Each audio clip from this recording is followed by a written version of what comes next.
you guys. So, a couple of things before we get started. I filmed both Patreon videos back to back because I love y'all and I'm trying to get it up as fast as possible. That's what she said. No, that's what he said. And in between the last video I filmed and this one, I had a big glass of wine, so my teeth might be purple and I'm feeling warm and fuzzy. It's not a bad gig either way. Anyway, today you guys voted and you wanted to talk about multiple ways to use makeup products. Now, I could do, if you're interested, maybe I can try to do some bonus content on Patreon this month, but most likely I would put this on YouTube because I think it'd be extremely helpful to everyone. I could do a tutorial where I demo a full face of this type of subject, which is just using everything I have in the way that it's not intended to be used. But I thought I'd give you guys kind of a crash course, crib sheet, clips note, quick understanding of how extremely multi-purpose every single item in your makeup collection is. So I thought I would start off by talking to you guys about things that you probably already have and quickly run through what they can do.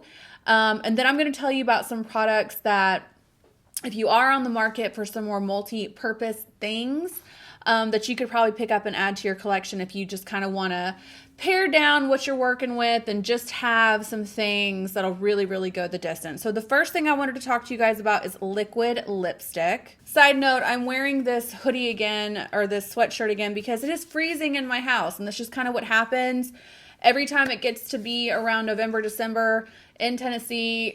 We don't get like a gradual slope into cold weather. Literally in, I want to say, all of September and the beginning of October, it was still like 85, 90 degrees here. And then one day it was 50 and now we're going into 40. Like, it's getting cold and I'm going to be cold. So I'm wearing this big ass hoodie. Let me tell you guys something though about this sweater.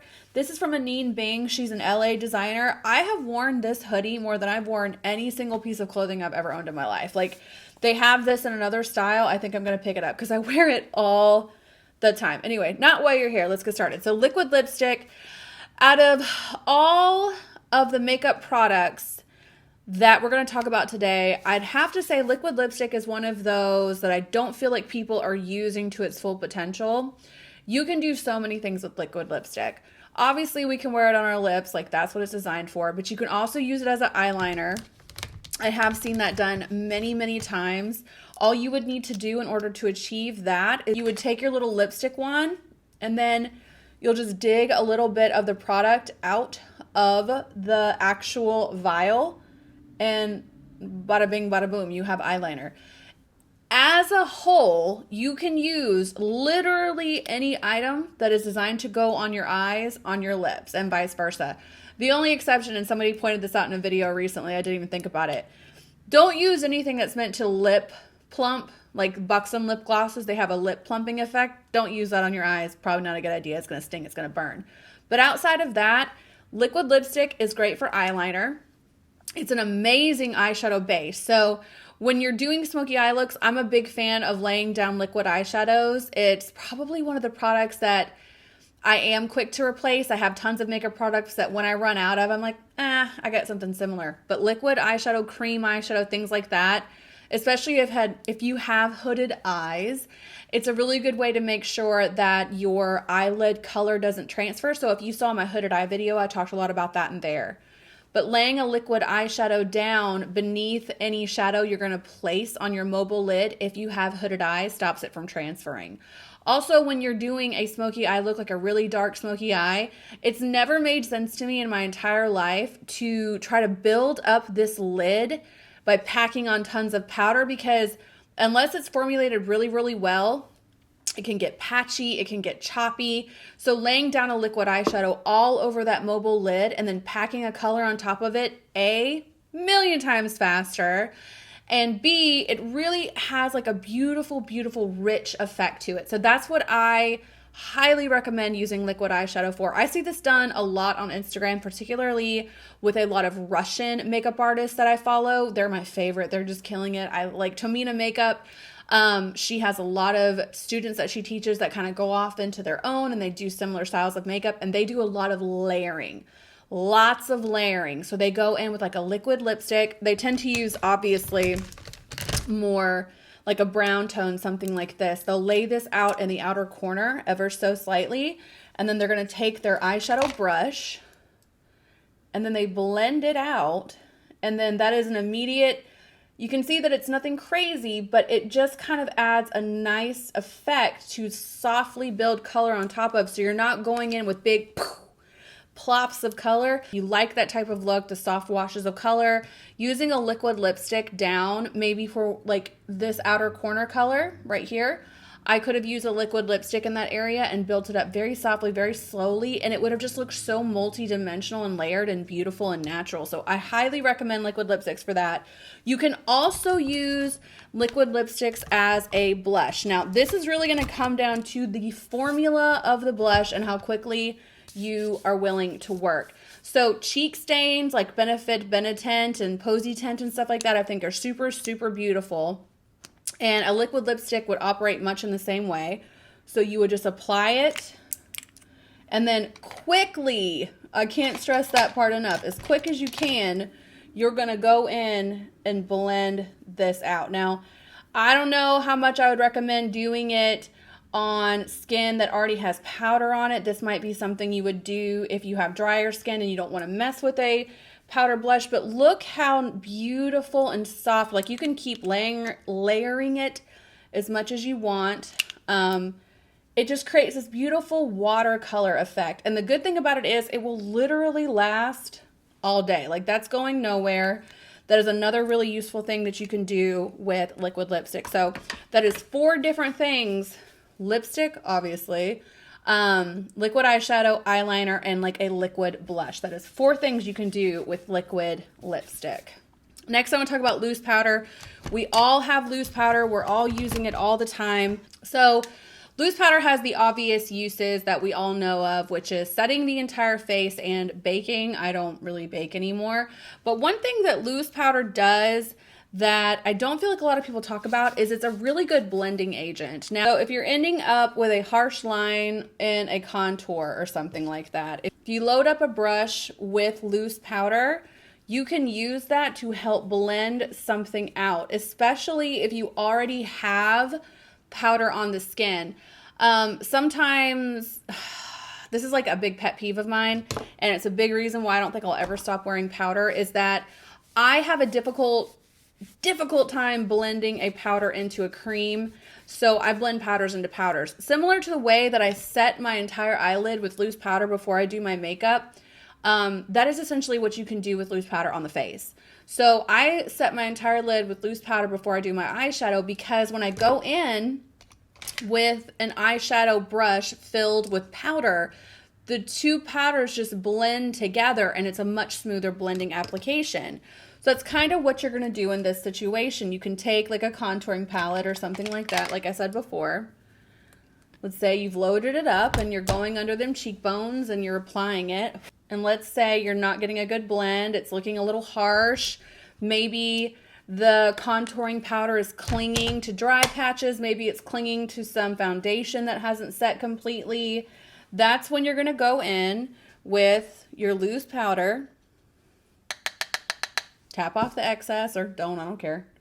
And then you'll just kind of blend it out. So same thing with eyeshadow. If you're working with an eyeshadow and the formula is really patchy, if it's not coming together, you can load up a brush with loose powder and it will soften that blend. It's not exactly a makeup technique that's going to read on camera. Oh, I can kind of tell. I can tell in real life a lot. Can you tell? Do you see how like kind of this is like a little harsher than this is? I mean, this is intentionally harsh. I wanted the outer corner to be really dark.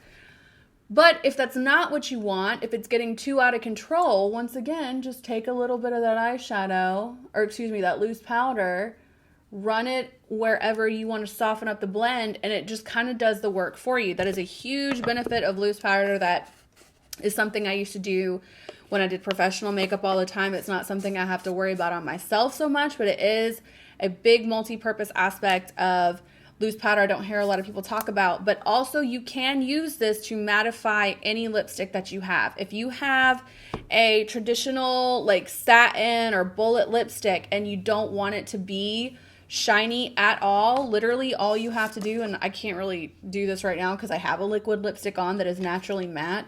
You just take a brush like this, load it up a little, tap off the excess, and it will mattify whatever lipstick you have even more. I mean, you can't go too crazy with this because it can create almost like a white cast on your skin. So I would definitely kind of test it out and make sure that the formula that you're working with will do what you want it to do.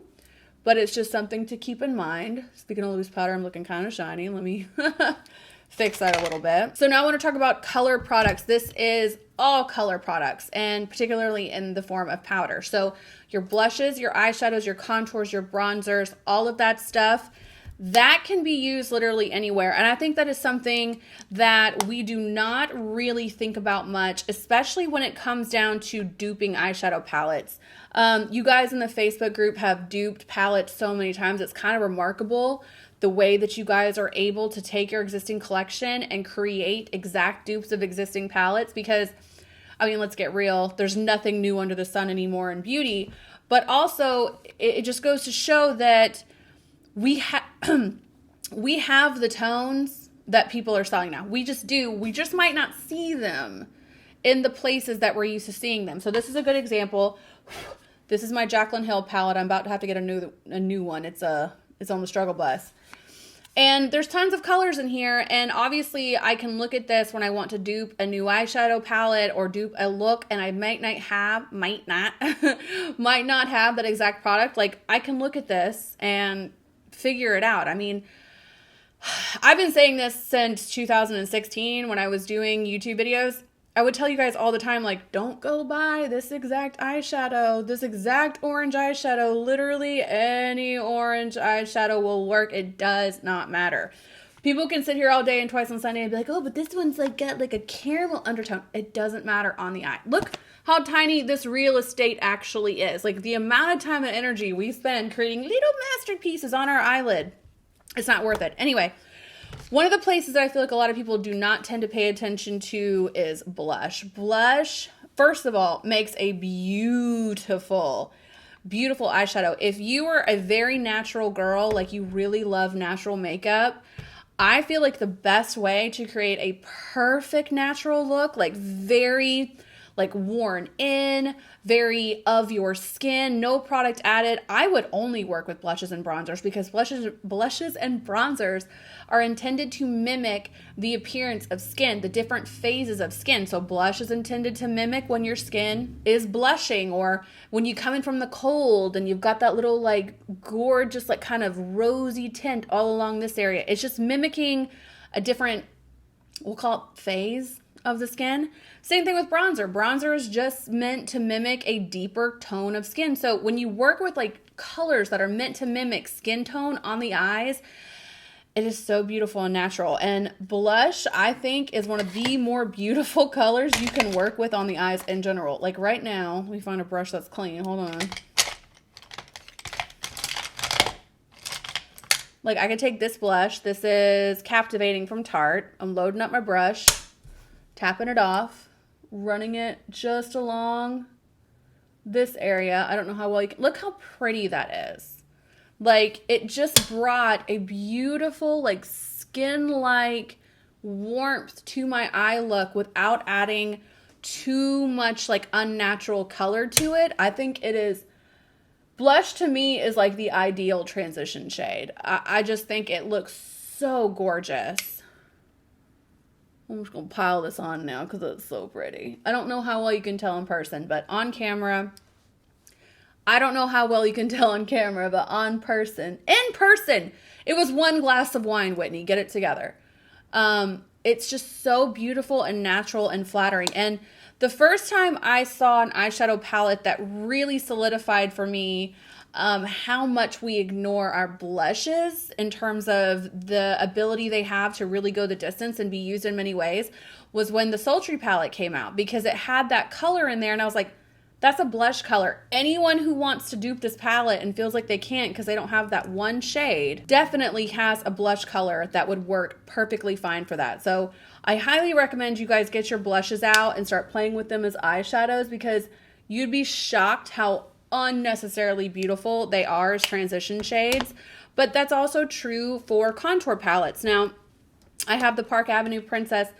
Oh, okay, every time I see the packaging. It sucks that this product is so shit because the packaging is incredible. I love it. This is essentially a big, fat eyeshadow palette. I do not like this formula on the skin. It's entirely too pigmented, but I could create a very pretty natural eye look with this palette. Like, look at those tones.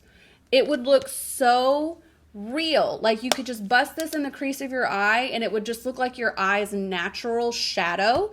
It wouldn't look like you've applied eyeshadow. And that is one of the ways that I feel like we really miss out on the ability our makeup has, is we take these powder products, blush, bronzer, contour, eyeshadow, and we put them in packaging and we just leave it there. You can use anything that you have for anything. So going back to the eyeshadow palette, these could easily be highlighters. I mean, they'd be really frosty highlighters, but if you like that look, you have highlighters in here. You could easily use some of these as blushes, like this color Buns mixed with this color right here. Like, I would wear that as a blush. It looks a lot like NARS Madly. You can use these eyeshadows as brow powders. You can use them as contour shades. You can use them as bronzers. You can use them as eyeliner. Like, I highly recommend that when you guys, once again, are duping products, don't just stick with the item you're trying to do. Don't just stick with the bronzer you're trying to do by trying to find another bronzer. Look at your eyeshadow palettes. Look at your contour kits. Like, there is something in there that will get it done. And that's why these huge, massive makeup collections that we're all so desensitized to they just make less and less sense as time goes by, because they're just so multi-purpose. They can really go the distance. And I'll get into this in a little bit when I start talking about some of the products I recommend you guys try. But makeup artists, like, do not do this. In fact, I will never forget the first time that I came to the understanding that my kit, the size of my kit, does not equate to the amount of talent that I have. I used to carry a massive kit around as if it was just like a security blanket. Like, it was going to make sure the job got done. I used like 0.5% of my kit on any given job. Like, it only gets so crazy out in these streets. But I learned truly that where the artistry lies is through understanding color and learning how to mix and create things myself. It's not the talent and the ability to have beautiful makeup isn't hanging out in your products. It's in here. I'm not gonna lie, the more I look at this eyeshadow, like that blush, oh, it's so pretty. I'm gonna wear this like all the time. So pretty, holy crap. Sorry. Foundation.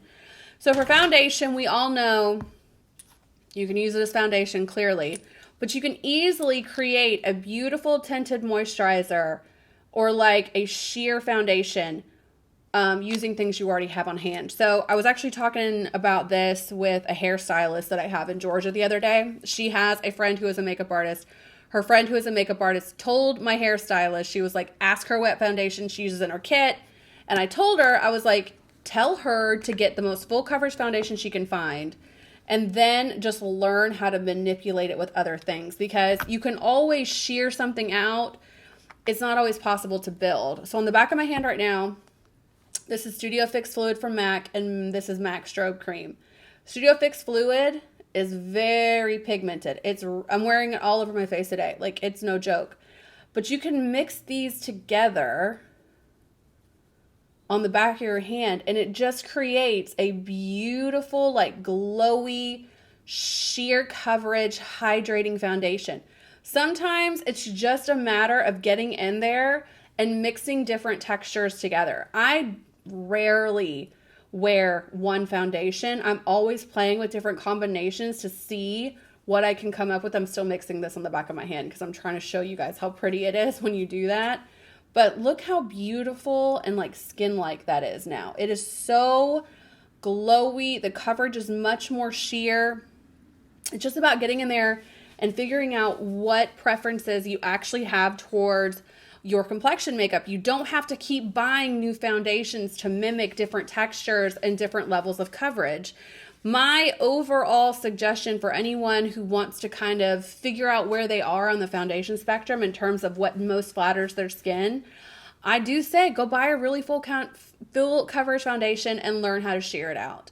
I don't like full coverage by itself all the time. I'm just not a fan. But once it's applied with certain things, like you can really create your own beautiful brand of products just on your own. Like it is so...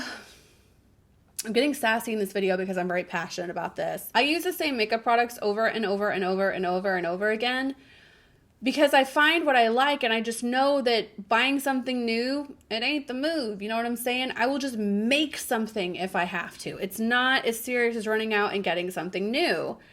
But the good thing about foundation also, if you feel so inclined, you do not have to do this. I know there's a lot of us, and I'm actually one of those, who tends to buy like designated like contour products. So I like a cream contour. This is like a new development that just started this year. But honestly, I don't have to do that either. You can very easily go out there and just buy a foundation in a color, 3 colors. You get a pale one, a mid-tone one, and a very dark one. And you can use just those foundations to highlight and contour and bronze your skin. And then the added benefit is, as your skin changes throughout the year, maybe you're a little more tan, maybe you're a little bit more pale, you just mix all of them together to get your correct shade. Like, it's not a matter of needing to have designated contour products, designated cream bronzer products. Like, companies kind of take us for a ride in that respect when we can easily mix this stuff up ourselves. So with foundation in general, and you can do this with concealer also, but you can definitely do it with foundation. Buy some foundations in various shades and get in there and be like an artist. That's really what makes you a makeup artist. It's not having all the products in the world.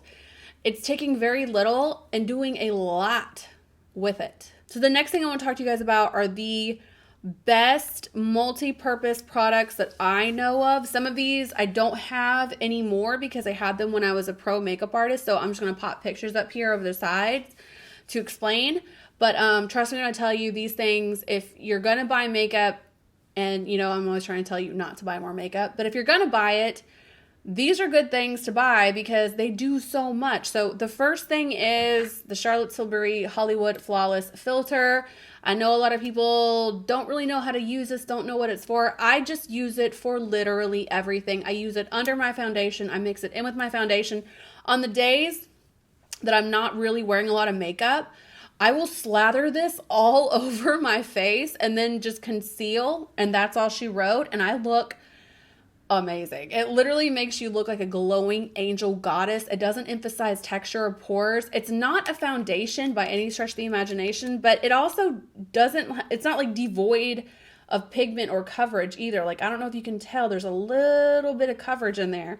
And that's exactly what I'm looking for on no makeup days. Just to even out the skin, just to make me not look dead, you know, a little polished, a little put together.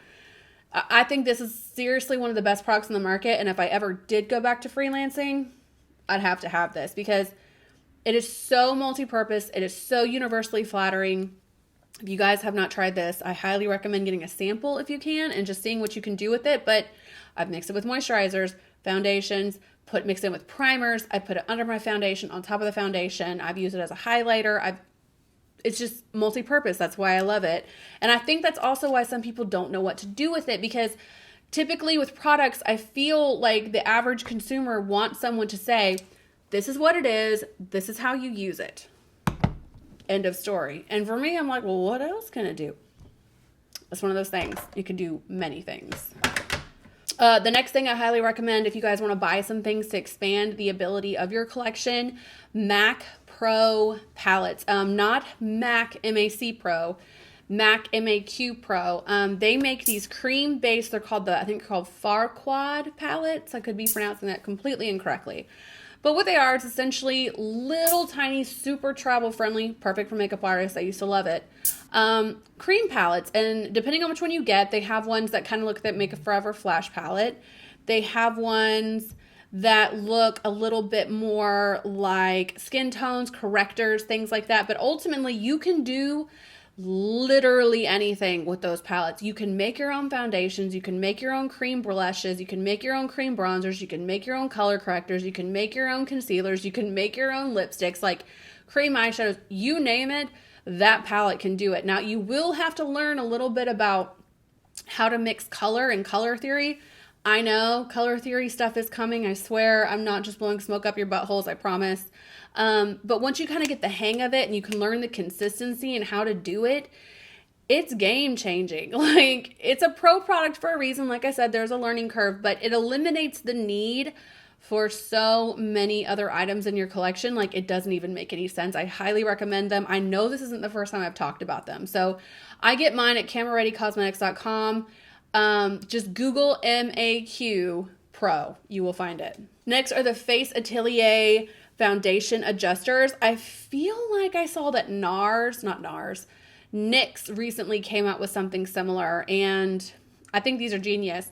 Face Atelier is a foundation line typically used by pro makeup artists. The formula is very similar to Giorgio Armani Luminous Silk. I use it in my kit for years. It's a beautiful, beautiful foundation.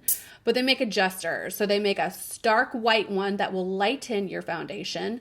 They make two darker ones that will deepen your foundation. And they make a red one that will warm it up, like give it a little bit more of a like a orange or a red undertone. They have a yellow one that does the same thing. I'm trying to think if they've added any new ones since then, but that shit is amazing, because if you're anything like me, I buy entire foundations all the time.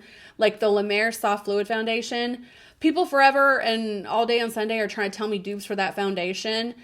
The formula is great, and a dupe for the formula would be nice to have because I do enjoy the formula so much.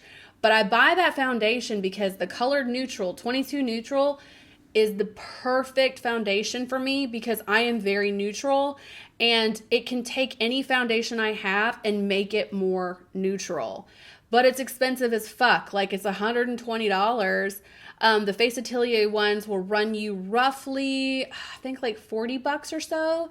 And if you find that typically foundations are never light enough for you, or never dark enough, or never warm enough for you, having something like that can transform any foundation that you have into a shade that will work for you. So you're not constantly having to go out and buy new foundation to adjust to the season. Someone like me, for example, who self-tans, I am one color the day that I tan, like I just tanned last night.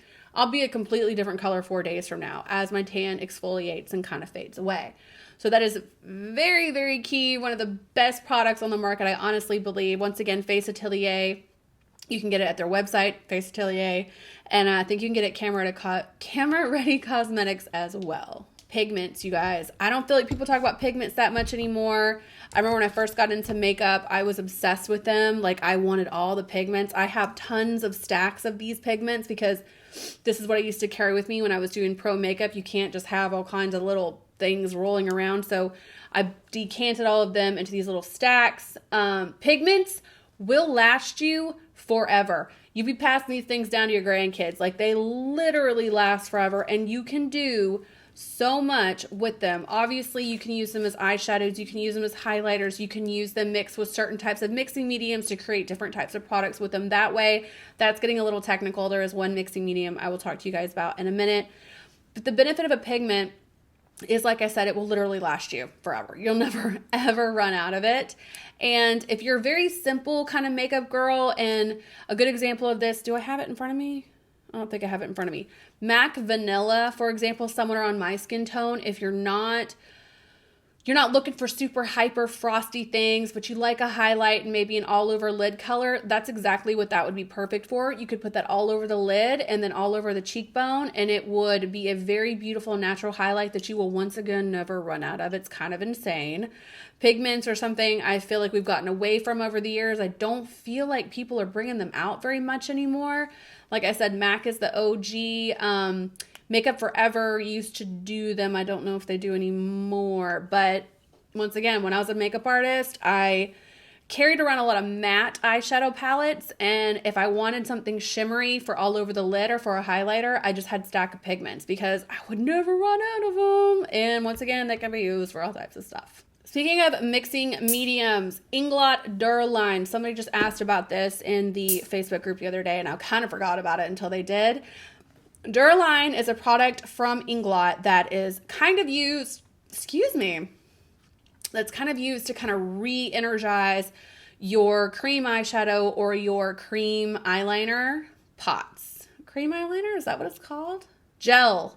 It's called gel eyeliner. Why is it called gel eyeliner? You know how they dry out? They get a little bit harder to use after a while. Duraline, you put a drop of it in there, it will bring it back to life and make it exactly the same texture it was when you first purchased it. But not only that, you can use Inglot Duraline to take pigment, like we talked about before, and you can create like a liquid eyeshadow similar to like the Stila Glitter and Glows or something like these. These are the MAC, what are they called? The Dazzle Shadow Liquids.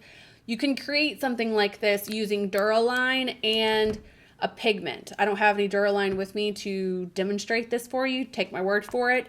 But you could also use it to create a glitter eyeliner. It's a very useful product. You can do tons of stuff with it. Inglot in general, I feel like doesn't get a lot of love, but the Duraline and their gel liners are off the chain. Next is Elizabeth Arden 8-Hour Cream. This is a makeup artist staple.